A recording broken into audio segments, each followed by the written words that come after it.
ይሄ ጊዜ ተረሳ ወይ? እውነት አንዳንዴ ነካ በሰው ዘንድ መወደድ ሲመጣ ዝና ሲመጣ እውነቴን ነው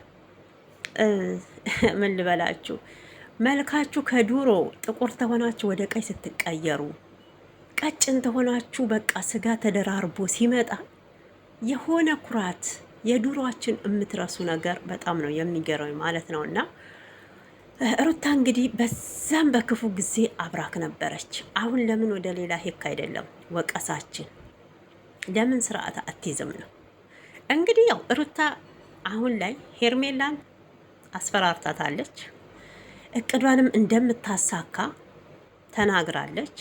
ወራት ሳይሆን አመታት ሳይሆን ወራት እንደሚፈጅባት ማለት ነው።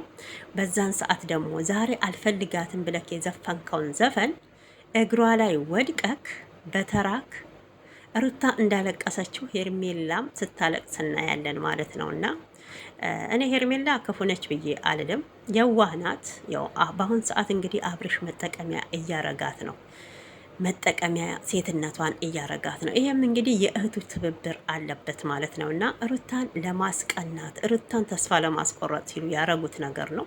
አንድ ሰው የማያገባውን ለምንድን ነው ፕሮሚስ ቀለበት የሚያስረው? ሴት እኮ ናት። እውነቴን ነው።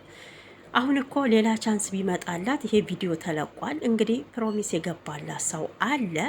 ስለዚህ የእሷን እድል እየዘጋክ ነው አንተም ማለት ነው።